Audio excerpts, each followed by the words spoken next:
Talking today about sherry, a wine that I really had only ever thought of as a dessert, sweet, syrupy. Grandmother had a decanter in the corner of some room, never wanted to touch it.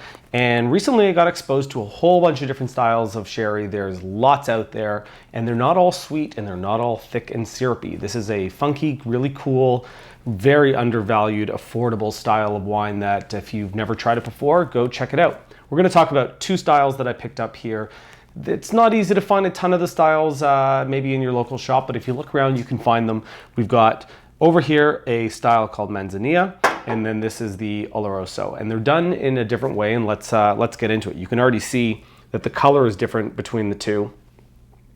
I don't know how well that picks up on the camera, but the Manzanilla style is light in color. You would almost think that this is a white wine. It's a little cloudier. It's done in a biodynamic, kind of untouched way. And what's interesting about how this is done is that the wine is put into the barrel and a layer of yeast grows on top, which is known as the flor, F-L-O-R, if you want to do a little search. And it protects the wine from being exposed to oxygen. And it picks up some of those kind of yeasty qualities. And when it's done that aging process, then it's basically put into a bottle. So this is probably a fresher style of sherry. These are both done though dry. There's no residual sugar. There's none of that sweetness. There's no candied, super sweet thickness going on in either of these, despite what they may look like, or this guy over here. So let's see what's going on in this glass. It definitely smells lighter than you would kind of think when someone says sherry to you. There's a lot of kind of a salty citrus thing going on here. I kind of wish there was a plate of olives that I could just be picking out of, maybe some green olives. And there is kind of a sweetness, a sweet yeastiness thing going on here, which is quite nice. It's not that strong though. It's soft, but it smells pretty nice. Let's give it a swirl.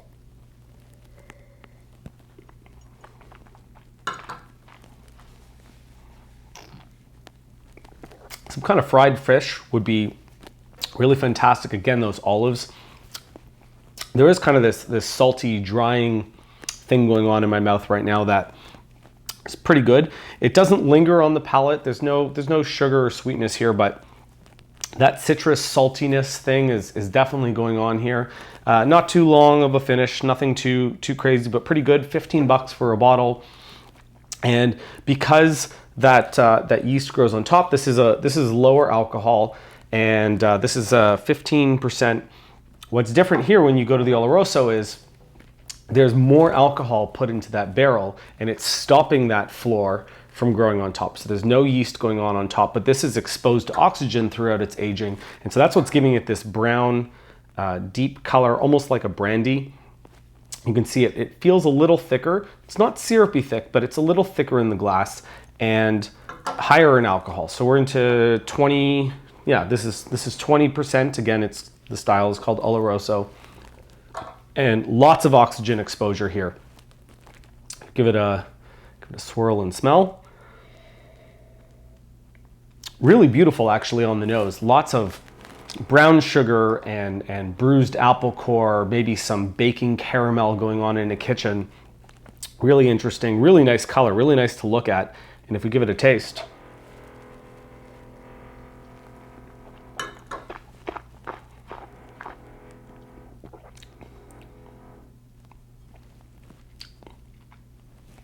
Definitely higher alcohol. There's kind of a warming sensation. Again, this was 20%, this is 15%. A lot of those flavors repeat on the palate. Again, no sugar, but there's, wow, what's actually really interesting is how it's changing, even though I've swallowed it and we're kind of coming up to maybe 30 seconds later here. Good acidity, lots of salivation going on here. Lots of that brown sugar, and what's really coming through right now, even though it's been out of my mouth for 30 seconds, close to a minute, is a ton of this kind of almond skin, nutty, hazelnut, brown sugar kind of aroma. It's like someone took a bomb of aroma, if that's a thing. It's probably not a thing, but you know those Listerine mouth cleansers where you think you have bad breath and you take the little thin, clear Listerine thing, and you put it on your tongue and it dissolves, and at first you've got kind of that sugar sweet flavor, and then about 20 to 30 seconds later your whole mouth just has this aroma that's lingering around of this clean mint menthol kind of alcohol note, and it holds around in your mouth. That's what's happening right now. This is really long, really complex, and the lingering flavors and aromas that I can just feel at the back of my throat are that almond, that hazelnut, that brown sugar, baked caramel. This is awesome.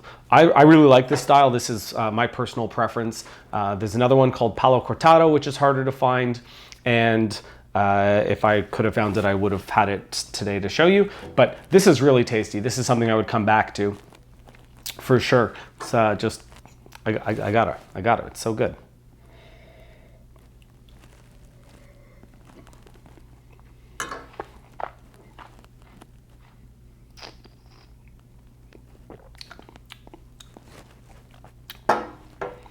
The attack is actually the least interesting part about drinking this. That's what's so interesting here, is that what's lingering around your mouth after is so complex, and it's such a great price point. Both of these are $15 basically for a bottle.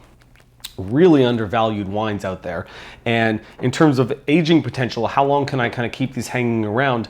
This has had no oxygen exposure during its winemaking process. So once this is opened, I don't think I would keep this for that long, maybe a few days to a week. And I wouldn't expect it to hold for much longer than that. This has had a ton of oxygen exposure during its lifetime, and that's what makes it the way it is. This, I think you're probably into a month, maybe 2 months at the most, but that's a fair amount of time to kind of keep it hanging around on the shelf, have it maybe as just something after dinner, a little nightcap. Pretty good, really interesting. And if I had any kind of, like, I would love to right now have a pile of nuts that are kind of candied or coated in something, and just to see how that would pair would be really great. If you are not familiar with these styles, or all you think of as sherry is, as I said earlier, that kind of sweet, syrupy style of sherry, go out and find one of these. See what you think. Let me know, put it in the comments below, and we will see you next time. I'm gonna stick around with this guy.